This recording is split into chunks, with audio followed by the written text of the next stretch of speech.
Thank you, everyone, and welcome to our webinar today, Unlocking the Future of Legal Practice, Harnessing the Power of ChatGPT. I'm going to introduce you to our host today, Ben Dunn, who's going to take over and take us on this journey. Over to you, Ben. Thanks, Tom. Thank you, everybody, for joining us today for this presentation on AI for lawyers. I'd like to start with the acknowledgement of country. In the spirit of reconciliation, Stone and Chalk acknowledges the traditional custodians of country throughout Australia and their connections to land, sea, and community. We pay our respects to their elders, past and present, and extend that respect to all Aboriginal and Torres Strait Islander peoples today. So, let me just start by introducing Stone and Chalk. Stone and Chalk started its life as a co-working space in 2014 to facilitate the creation of a fintech market. We now cover startups and scale-ups across more than 40 different tech sectors outside of fintech. We have two hubs in Sydney, one startup in Wynyard and the scale-up hub in Central, one in Melbourne and another one in Adelaide with more in the pipe. We now also have an advisory team who help companies like you to address tech disruptions like generative AI, and that's my team. Today on the chat, we have three of my colleagues, Charmaine Chan, Kim Jolly, Kira Roth, and they are here to answer any questions that you have. You can message them privately, and if you were looking for a meeting, then they are the people you need to talk to. Just some housekeeping. Let me start by quickly introducing myself. My background is mainly financial services. Functionally, my experience and capabilities are around strategy, marketing, and a bit of product. I recently worked in a startup called Daisy. Daisy is its product is artificial intelligence for contact centers, and we use the AI to drive 100% compliance and great customer service. I've been working at Stone and Chalk for 2 years now with the advisory team. In terms of this presentation today, we are recording. We'll be sending out a summary with links for further reading after the presentation. The video will be available on YouTube. Today, you need to think of this more of as a trailer rather than the film, because anybody who's paying any attention to generative AI, there's an awful lot happening. What I'm trying to give you today is a taster. I do have 72 slides to get through because the topic really is huge and people tend to have low attention spans. So I'm trying to kind of make this as engaging as I possibly can. My advice is to have ChatGPT open on your desktops, on your browsers, because I'm going to go through some prompts, and it might be good practice just to be able to kind of use ChatGPT as you go.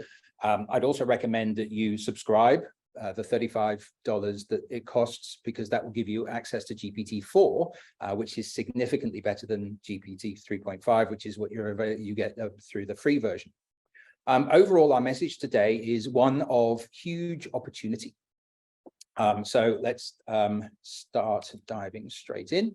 In terms of the Stone and Chalk advisory team, what we do is help companies to leverage tech disruption like generative AI, innovate for growth, and lastly, to partner with startups. If any of that sounds attractive or increasingly attractive as we get through the presentation today, then there's my email, or message Kim, Charmaine, or Kira in the chat. Inevitably, with emerging tech, there's a number of different reactions that people have. One of them is this meeting, which is if we don't change at all, something magical just happens. My theory is that AI is going to divide the world into the have and the have-nots. Only the difference this time is not so much money or even location or class or any of the usual factors.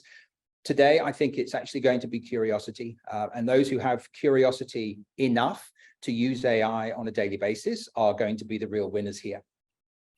So today, my presentation is split into these three key messages.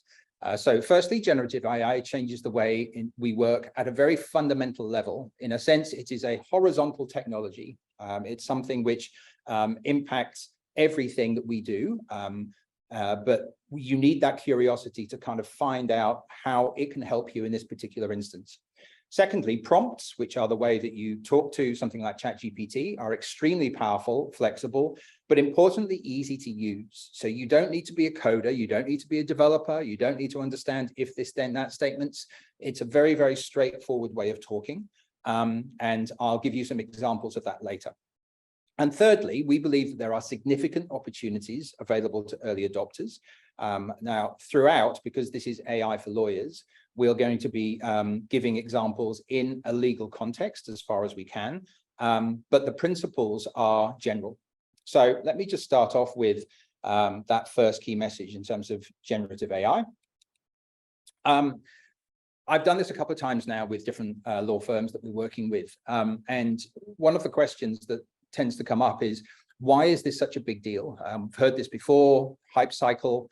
And so this is the slide that I use to try and express to people how different it is this time. So what it says is that ChatGPT reached 1 million users in 5 days, which is significant. And to an extent, that's why it's different.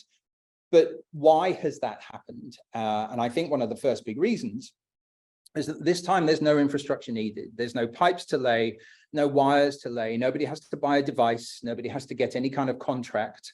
It's actually available to every smartphone user in the world with a data contract, and that's 6.6 billion people. Obviously, that's a massive consumer base, but everybody who's dealt with the mobile internet realizes that. But what it's also done is kind of created an enormous amount of competition for almost everything. So how should you use GPT? At the moment, the best way to describe how to use it is to use it as you would an intern. And what I mean by that is a similar level of instruction. So you need to be as clear as you possibly can with GPT in terms of what you want it to do. The more context you can provide, the better. The clearer your descriptions, the better. But the interesting thing with ChatGPT is that unlike Google, it remembers the conversation that you've had. So you can start by asking it a question, and then it will give you its response. And then you can give it feedback and you can say, yeah, like that, only could you give me 10 more? Or could you make it so you're talking more about this aspect of what you've told me about? So it's about having a conversation, but also feedback is really, really important in the same way as it would be with an intern. So I think the next thing that I wanted to talk about, if I can get rid of that.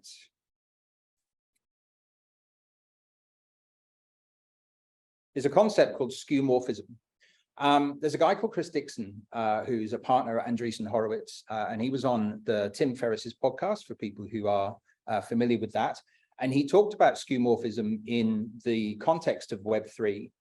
Now, skeuomorphism is a concept which refers to adapting the analog version of something to a digital version, or applying new tech in old ways. So one of the ways that I think of that is when radios were first introduced, people read newspapers over the radio because they hadn't questioned the assumption in terms of what this new technology enabled them to do that they didn't used to be able to do without that technology. Similarly, when broadcast TV came out, they used to get a camera and put it on a fixed tripod in front of a theater stage. Because they hadn't questioned the assumption, or they hadn't realized they could move the camera around, they could zoom it in, they could do close-ups, they could do different perspectives. And you come across skeuomorphism with any emerging tech, because over time, people need to experiment with it and they need to find out what they can do, which is new with this tech. And Google and prompts is a really good example of that. And I'll come to this a little bit later, but people have a tendency to kind of think that prompts are the same as putting search terms into Google, and it really isn't. I just wanted to give you some kind of idea as to when we talk about training an AI system, exactly how does that happen?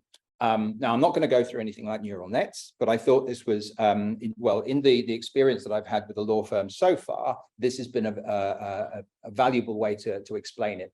So essentially, when a system is trained, word2vec is a fairly old way of training now, but it's a very kind of simple way of explaining how it does it. So a computer, in order to understand anything, whether that's audio or text or music or video, it needs to be able to convert any of those things into numbers.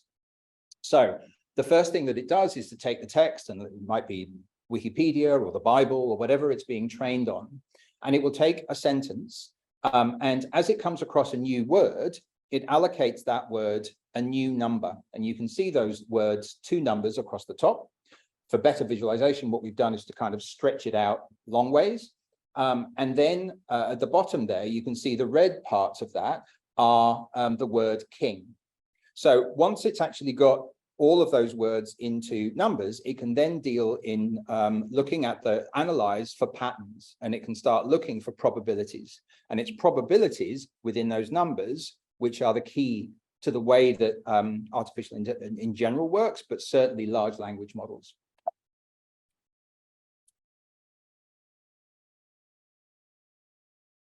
So Ben Evans is one of my favorite internet analysts. One of the things he talks about on Twitter is large language models do not answer questions. They create things that look like answers to questions that look like your question.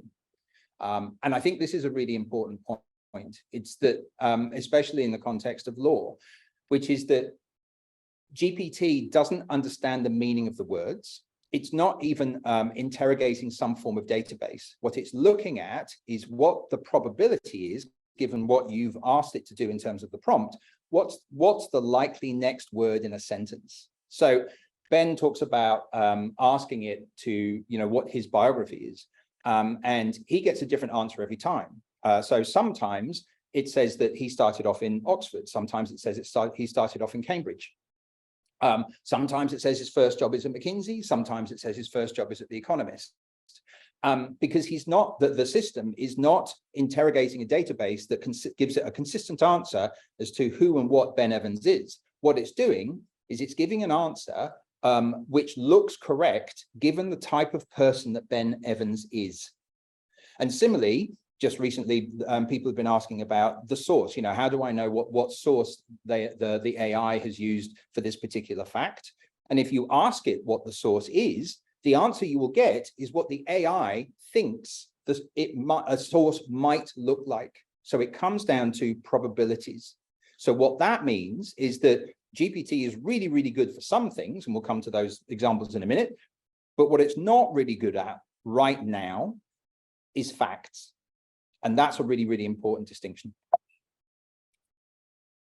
So what's GPT good for in a legal sense, and perhaps any sense? And I think the first thing is just volume. One of the things that certainly everybody I know that is using GPT for is just solving a blank page. Give me 10 ideas for this, summarize that. And GPT is excellent for those kind of things, giving you a social media plan. Now, it still needs somebody who knows social media, for instance, and what a plan should look like to edit that. In the same way as if a lawyer asks GPT for a lawyer's letter or a contract, it still needs a lawyer to look through. It will have got you 80% there, and it will give you something to edit, but that's all it's giving you, okay? What GPT can't do is the kind of stuff that either does require humanity, like empathy, like building personal relationships, or stuff that's more fact-based, like providing legal advice, or those kind of nuanced things, which are around things like navigating ethical dilemmas. So where we are at the moment, I was listening to Ben Evans on a podcast this morning, and he quoted this Dr. Johnson from the 18th century, who said, "A child preaching is like a dog walking on his hind legs. It's not so much that it's done well, but it's that it's done at all, which is surprising."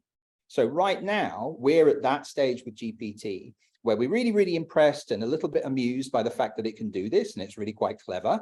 What we don't really do is to kind of assess its quality. So that's why I'm trying to kind of say to you, on the one side, it's intern level, and on the other side, stay away from the facts. Now, there is one big word with all of this sort of stuff is that we are coming to generative AI at one particular moment in time. And if there's one thing we've learned since OpenAI launched GPT in November, it's that the world, now that the world is able, the 6.6 billion people I talked about before, now that they have access to this thing, what people are doing with GPT is astounding. And so everything that I'm saying in terms of what GPT can and cannot do right now, especially the stuff it can't do, there is one word that we really have to apply every single time, which is yet. Because everything that I'm saying now, it could change by next week. And that is a feature. Well, it depends on your perspective. Some see it as a feature, some see it as a bug. But that's certainly what makes this area exciting. So let's just talk about GPT itself.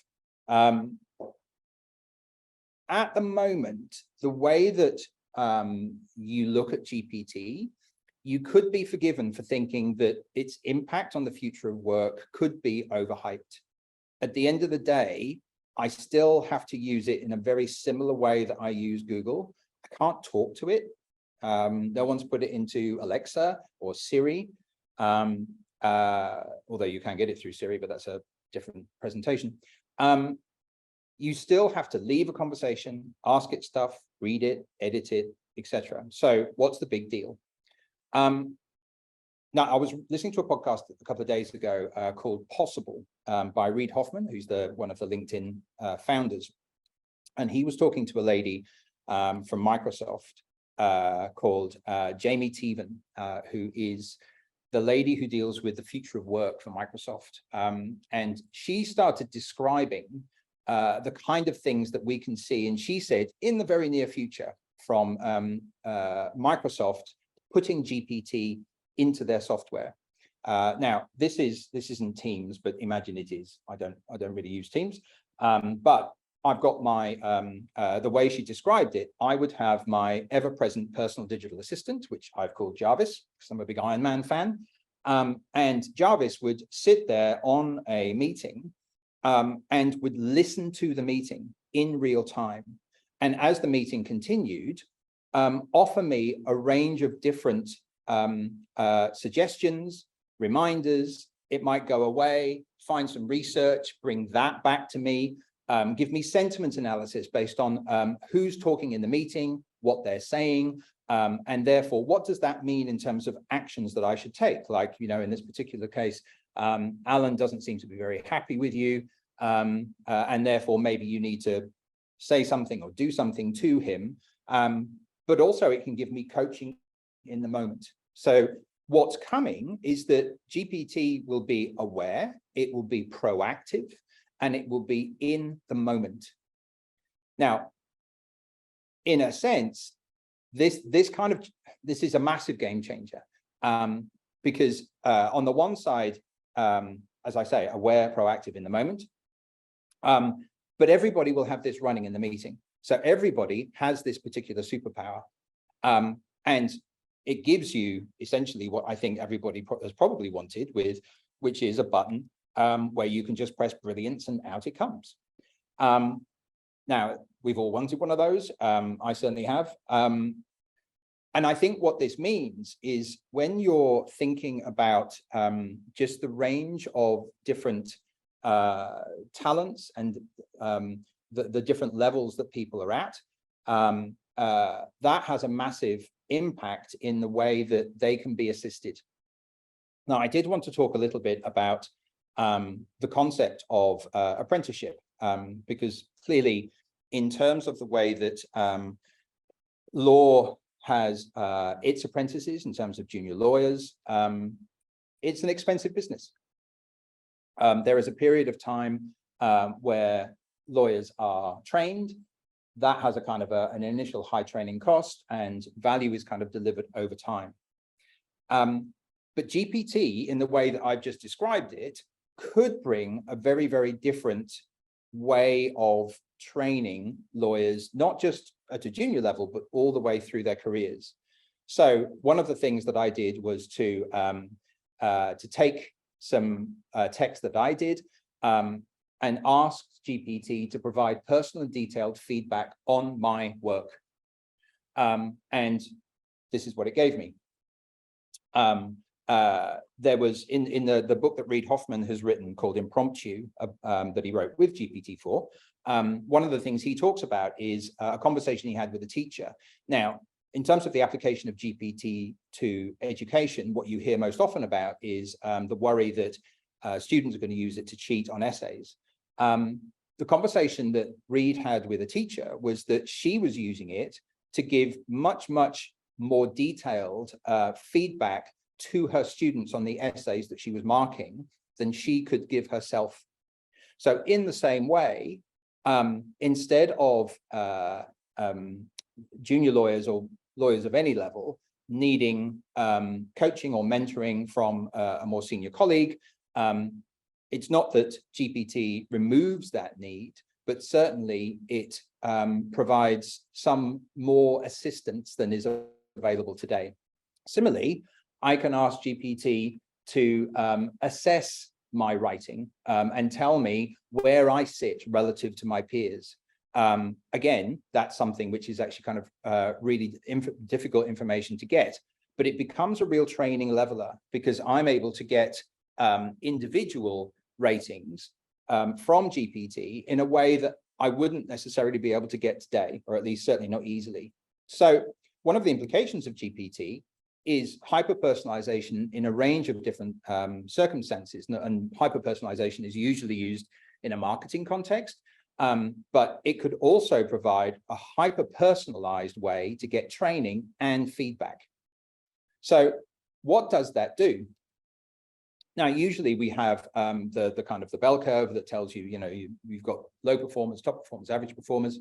What GPT has the power to do is to shift that talent curve so that it lifts the floor. It's the rising tide that floats all boats, and moves that bell curve to the right. In which case, that may well mean that the traditional model of apprenticeship changes completely.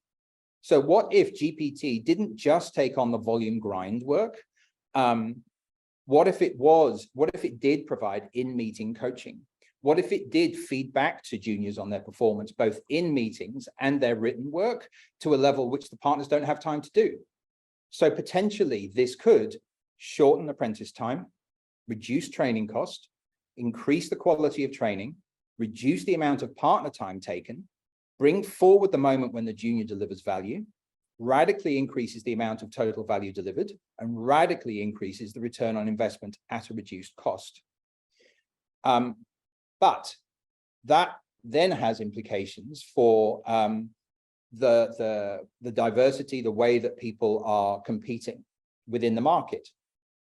So if everyone becomes a Superman, does that mean no one is? Or could it be more of the Marvel universe, where there's actually more people, but just with a more diverse and differentiating set of superpowers? So in terms of the second key message, prompts are powerful, flexible, and easy to use.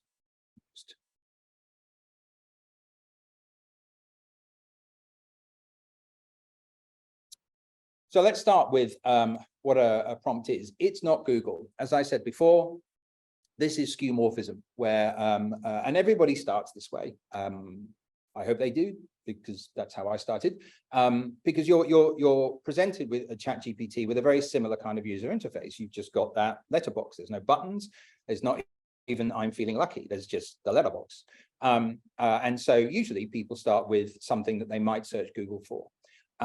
We're also used to pages of search results where we have to knit together the answers ourselves. And we've had that for 20, maybe 20 years or longer.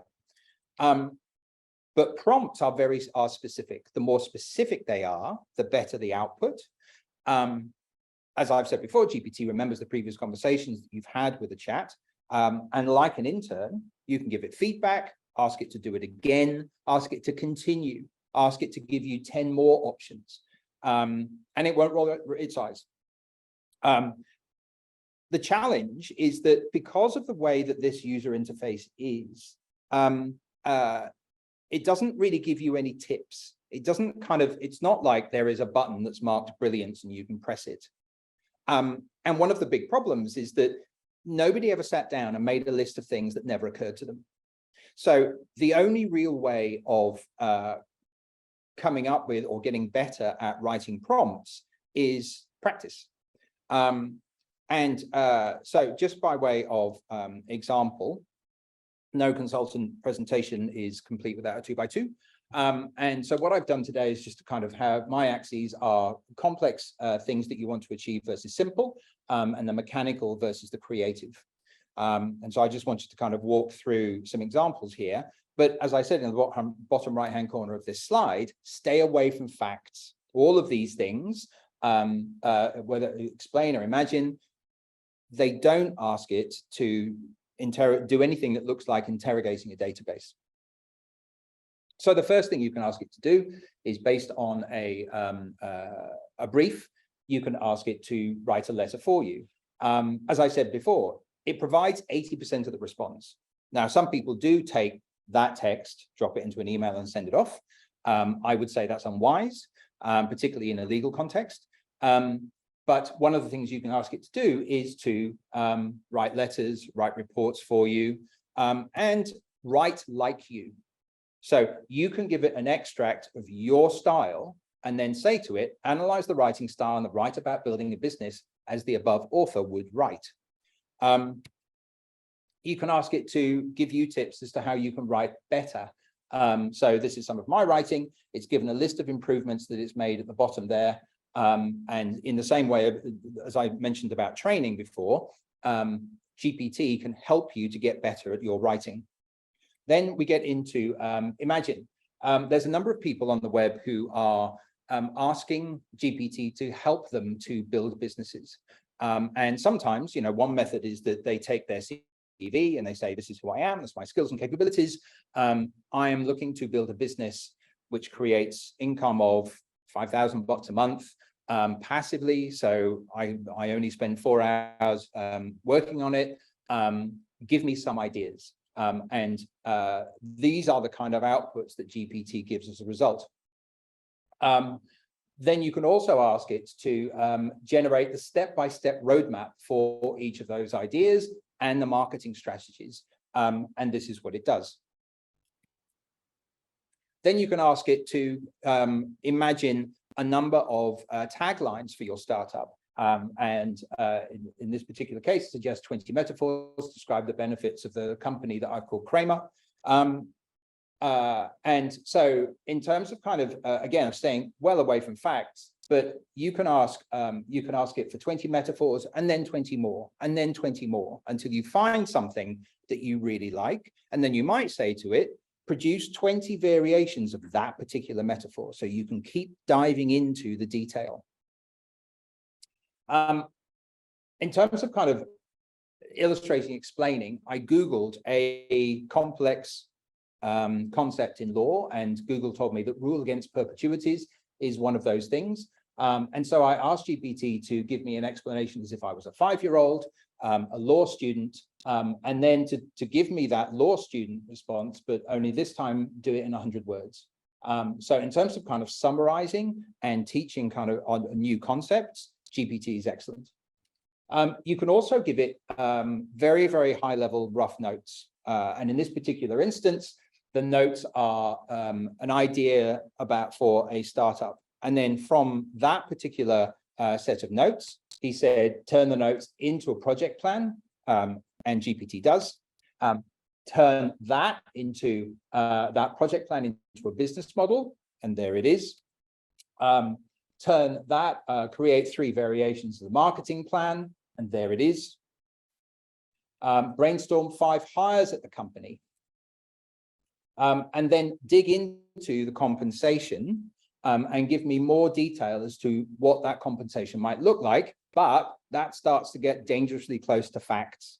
So this is something, there's no klaxon that goes off. You're the one that actually has to notice that this is something that starts to look like numbers and facts.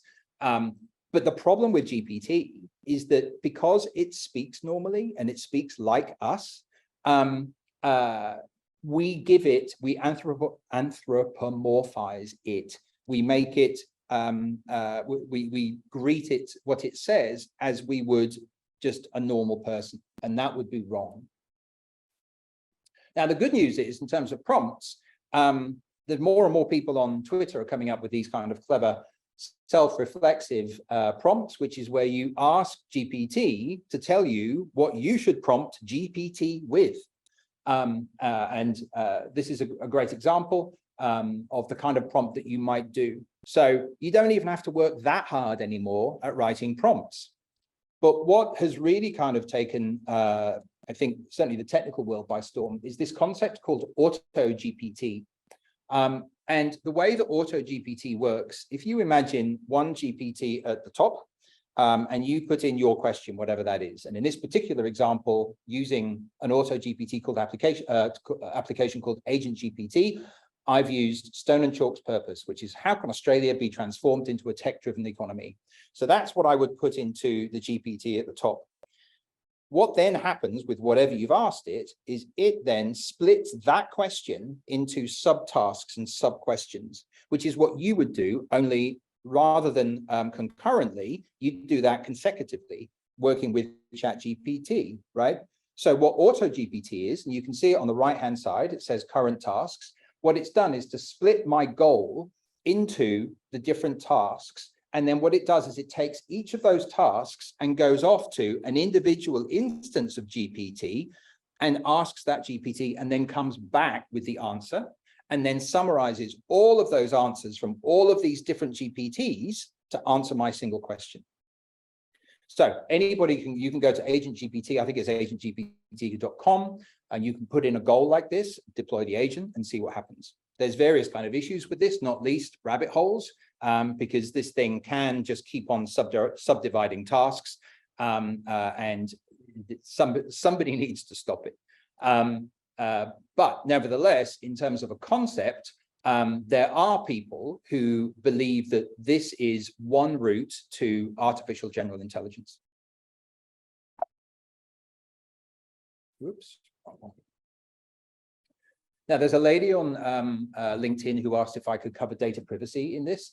Data privacy is a whole other talk. And so I'm sorry, I said I'd try to do that. The best I can do today is just to say, do be careful with the algorithms, because if there is an algorithm, it is training itself on whatever you put into it.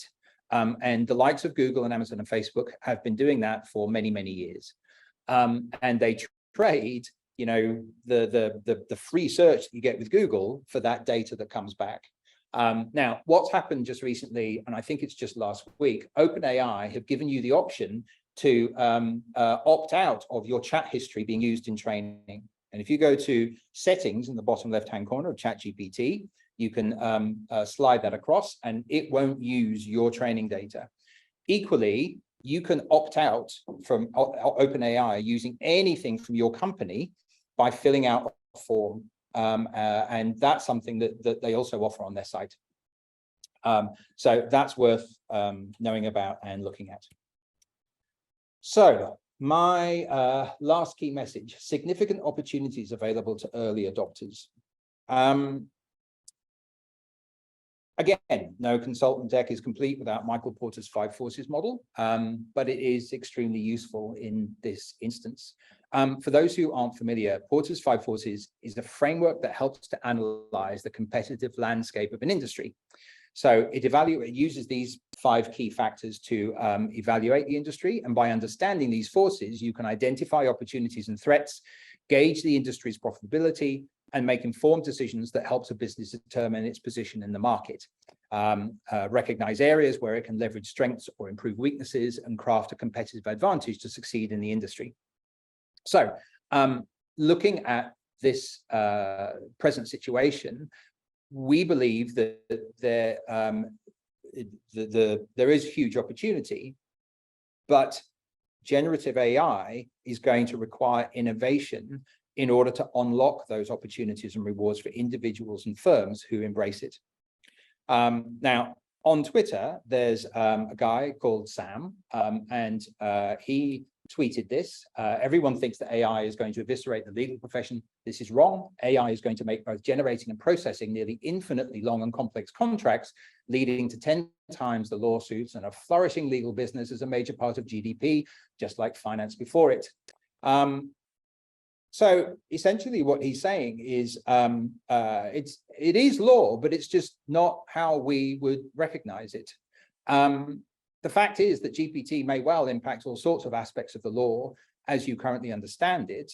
But we believe that there is an enormous opportunity for embracing it. And I just wanted to talk about a guy called Hiram Maxim that Ben Evans quoted recently. And Hiram Maxim claims to have invented the same method for aircraft as the Wright brothers did, only he did it 40 years earlier. And his big problem was 40 years earlier, the only real thing that he had to provide the necessary power to get the plane off the ground was a steam engine. And he couldn't find a light enough steam engine to get his plane off the ground. So he needed the internal combustion engine to come along, which is what the Wright brothers had. And then all of a sudden, his invention made sense. So sometimes you're waiting for the right tech to come along to take advantage of what might be latent demand. And it could be that AI and GPT is that technology for law. Now, one of my favorite writers on this area is a guy called Packy McCormick. And he writes a newsletter called Not Boring. And recently he wrote a fantastic article called Intelligence Superabundance. And he talked about two main principles when thinking about the way that generative AI impacts law. And the first one is around induced demand. And he defined that as an increase in the supply or capacity of a good, service, or resource leads to an increase in its consumption. So supply begets demand. Induced demand mainly holds in cases where there's latent demand, where people would use more of a thing if only more existed or existed accessibly enough to use. So just in terms of my photo, it does not matter how many motorway lanes you add, there always seems to be more cars to fill them because there is that kind of latent demand. That doesn't work for everything. It's not like, you know, Coca-Cola could keep on building Coke and there would always be that demand. But if there is a deep well of latent demand, solving that scarcity is on the supply side is going to take some time. So induced demand is that first principle. The second is Jevons paradox. And Packy describes that as when something becomes more efficient, people consume more of it. So that means that if, for instance, we got abundant energy, there would be all sorts of things that we would do because we have abundant energy. And that might be things like a hyperloop or electric autonomous trucking or vertical farming, because the energy is suddenly available. So what does that mean? Fundamentally, it could be that the current demand is just the tip of the iceberg and that there's all sorts of kind of demand underneath, which is latent. And what he uses the example of his neighbor's tree growing over the fence into his garden. And that right now, he can't afford to sue his neighbor if he wanted to. But if it becomes possible through GPT for him to avail himself of cheaper legal services, there's all sorts of things that he might do and to avail himself of those services that he might do if they're more expensive.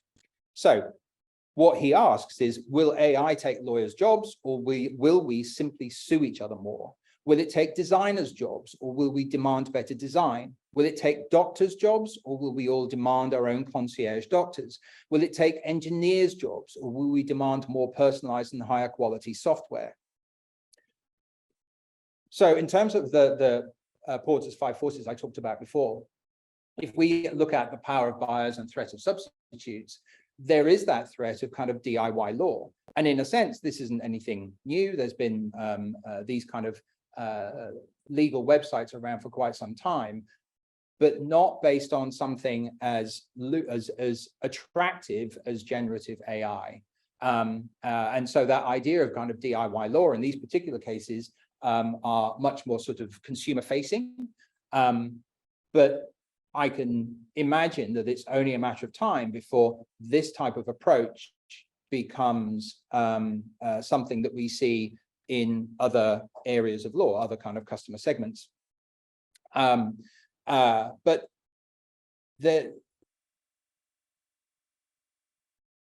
one of the things that we have to kind of think about is when considering moving into other segments is what you might call, or what a friend of mine calls the Sven problem. My friend is a guy called Mark Ritson. He's a marketing professor and he lives in Tasmania. And he, his wife had a guy who used to come around to teach yoga called Sven. And when COVID came along, he didn't come around anymore because he wasn't allowed to, and he did this whole thing across Zoom. And then COVID left, and he discovered that the worst part of his day was going around the Tasmanian roads between his various clients. So he announced to his clients that he was only going to be giving lessons through Zoom now, which made perfect sense from his perspective.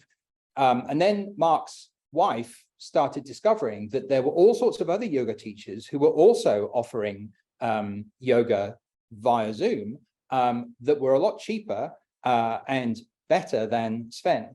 And so what Sven had done, he'd absolutely made his life more convenient, but he'd elevated himself into a completely different competitive set. And he was now, instead of competing with other yoga teachers in Tasmania, of which there weren't many, now he was competing on a global basis. And that might give him an access to a global population, but he's competing in a completely different place now.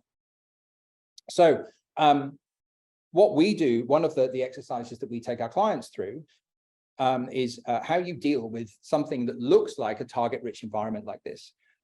So if GPT does truly increase the amount of demand for legal services, it then becomes a strategic question as to which of those markets that you address, not necessarily first, but certainly given your strengths, given your kind of unfair advantages in the market, what should you address, and how can you avoid that Sven problem of actually kind of taking yourself into a new competitive market? So what this exercise does is it identifies the different sort of axes, if you like, of the different markets that you could go through, and then forces a choice. Because people say a good strategy makes choices obvious. And therefore, one of the things that we believe needs to be at the root of any strategy is those explicit choices. Let's talk about the bargaining power of suppliers. And I would say that contrary to what many people think, talent is going to become a powerful supplier for the legal profession. Like I say, you talk to anybody, and it's very much kind of people seem to think that junior lawyers are toast, as one of them put it. But in this model that I talked about earlier, where all of a sudden people are fungible, as in they can move between specialties much easier because they can use GPT for training. Their time can be more flexible. They are more diverse in the skills that they bring. And conceivably their lives are more balanced because they're able to learn when they like, do more things. We believe that that model changes significantly. And therefore, it could be that law joins a kind of a list of professions where it's almost like solopreneurship or running your own business becomes an inevitable step. And what I mean by that is there are certain professions like dentistry, for instance, where it makes complete sense to be a part of a company while you're going through your training. But there comes a point at which it's no longer worth your while giving away a certain amount of your remuneration to paying for the infrastructure that you're provided by that company, because you can actually kind of do much better by yourself. So could that be the model for law? in the sense that GPT, or whatever the future holds in terms of GPT, that's what you need in order to run a legal business, that you can find a micro niche in terms of all of that kind of new latent demand. And you can service that niche at a much lower cost than legal firms can. So where is this going in terms of GPT? Fundamentally, there are levels within the GPT models. So the bottom layer, general AI models, and that's GPT. GPT is trained on the internet. They don't actually tell you how GPT-4 has been trained, but it is supposed to be a general AI model. The next level up is specific AI models who've been trained on more narrow data. And Bloomberg have released Bloomberg GPT, which is just trained on finance data. Google have a model for medicine, which is called Google Med Palm 2. And when it took a medical exam, GPT got 50.2% in that exam, but the specific Google model got 85.4%. Because it has been trained on medicine. And therefore, the general AI part of it, that provides the conversational interface, the user interface. But in terms of, earlier I talked about that probability thing. In terms of kind of having a way of predicting what that next word is, the more precise an AI model is to medicine or law or even your law firm, the better the answer is, the more probable the answer is. Again, it's still not facts, but it's much, much better at giving the correct answers when it's more specifically trained. Excuse me. You're starting with the sort of ChatGPT models, you're moving into specific AI models. One of the lawyers that I've spoken to already at the end of a session like this asked me, how much does it cost for us to build a GPT model of our own based on our own data, which is exactly the right question to ask. And people like Amazon have just recently released their Bedrock software, which is built exactly to do that kind of thing, but they are not alone, because this is quite clearly a big opportunity. So one of the things that Packy McCormick talks about is that the things that are going to be valuable are the things that you can't teach or copy.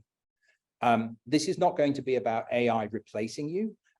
It's going to be how you work with AI to differentiate yourself and your business. It's going to be about finding new niches and differentiating yourself. Back to my picture where you had all of the Supermen, everybody, the floor will be lifted. Everybody is going to be at a much, much higher level than they ever have been before. But that doesn't necessarily mean that you can't be more like the Marvel universe, that there will be any number of ways to differentiate yourself. And conceivably, GPT can help you to find out what those are, but you need to ask it. Fundamentally, emerging tech is used to this. That whole kind of idea of business model innovation is bread and butter. So this is quite a famous diagram that I think Jeff Bezos wrote on a napkin in a restaurant once about what his flywheel looks like for Amazon, and how he monetizes this new technology in a way that offline retailers could not. Similarly, if you think about the way that Google and Facebook have used their new technology to build a completely new model of advertising, which is so incredibly powerful and useful, this is the opposite of skeuomorphism. This is where people have understood what the technology can do for them. They're not trying to cling on to the old way of doing things. What they're doing is actually saying, how does this impact the way that I do things on a daily basis? And because this is available to everybody with a smartphone or a broadband connection, it is available to everybody. And I believe the people who start sooner are going to be the ones who not just survive, but thrive. This is enormous. This opportunity here, people talk about, is this the new iPhone? Is this the new internet? Google thinks this is the new electricity, because we are moving away from, not away from, we are building on the age of knowledge and the age of information that the internet brought us. We're moving into an age of intelligence superabundance, where we are democratizing expertise, and the opportunities there will be enormous. So back to my key messages. Generative AI changes the way we work at a fundamental level. But I think importantly, it's going to come down to how much you embrace it and what you personally do with it, which is going to dictate how much it changes your work. Prompts are powerful, flexible, and easy to use, but they do need practice. One of the things that one of the links that I'll drop into the document that we'll send it out after this is an excellent Medium article which talks about prompts and how easy they are to do. But don't forget that whole thing about asking GPT to help you with the prompt itself. And lastly, there are significant opportunities available to early adopters. That may not look like the same commercial structures that we have today, but there are going to be opportunities for people who are curious enough to understand what this can do for their business.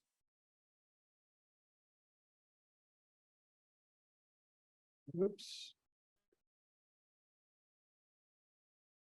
So key questions to consider. What's going to be the best way to monetize in this new world for you personally, but also for your firm? What new business models in that kind of Hiram Maxim kind of way, now that the internal combustion engine has come along, what business models are now going to be available that were never possible in the past?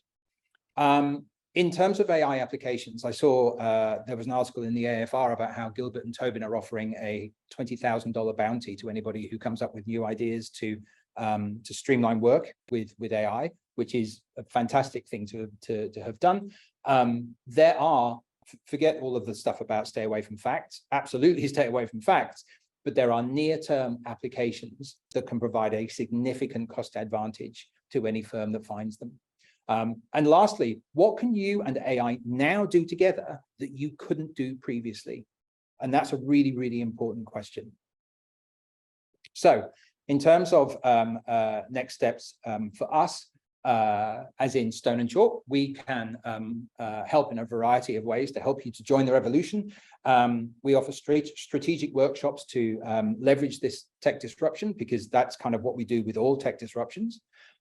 We have a training series and a deeper version, not just the trailer that you've seen over the past hour, but the film, and we offer that to individual companies, and we will come in and we will kind of understand you and your problems and exactly where you need the issues, and we will run a training series.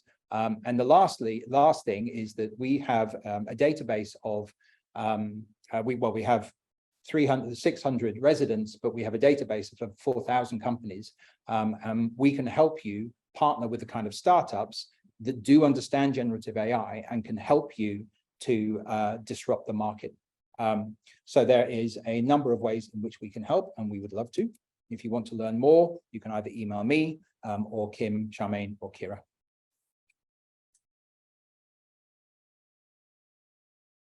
And that's it.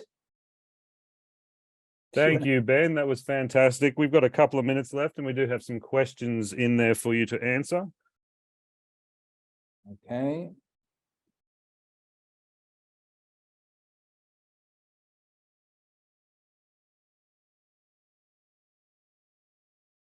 So, Suvik Harak, what's the maturity level in most companies or industries using GPT so far? Still kindergarten, nascent, or grown up? Is GPT being sold as a commercial solution yet, or is it still lab work? So difficult to know about the maturity level.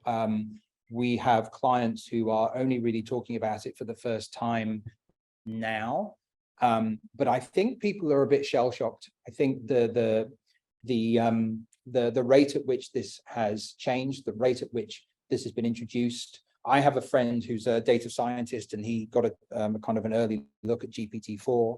And one of the things he said to me is that having watched what people are doing with it, it makes him embarrassed that he didn't think of any of this stuff. So it really is, there's an all-in podcast that some of you may listen to, which is a discussion between 4 venture capitalists.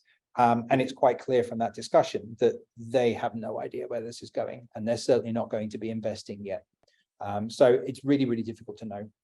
So I would say, I'm not even sure that people are in kindergarten yet. GPT is not, is it being sold as a commercial solution yet? I think that's precisely what people like Microsoft are trying to do, and others. But I wouldn't wait. I would be subscribing to ChatGPT, getting access to GPT-4, and you can do amazing things in your everyday work and home life just with GPT-4. Any legal regulations in the making? Certainly people are scrambling to come up with something that looks like regulation. But with the greatest of respect, government do struggle with emerging tech. This one may be different just because it really does have the potential to disrupt whole employment markets. So we will see. I'm not a buyer in terms of kind of all of the nasty downsides of AI. I think it's possible, but equally that's the type of thing that I think is probably going to motivate regulation. Using ChatGPT for article written or to do research is not, could look like plagiarism, I think. That's a whole other session. I was listening to a discussion this morning about music, where if it's an algorithm that creates new music, and not a person, does that necessarily mean that it's the algorithm which is doing the wrong thing, rather than the person? And that we've had similar kind of discussions when synthesizers came out, and if the synthesizers are creating new sounds, is it the machine? So I think that's a really difficult question to answer. I'll just jump in there, Ben, and say thank you very much for that fantastic job on that presentation on AI tips for lawyers. I just wanted to thank everyone for joining us today on our webinar. You will all receive an email, quick tips and tricks that have been drawn from Ben's speech.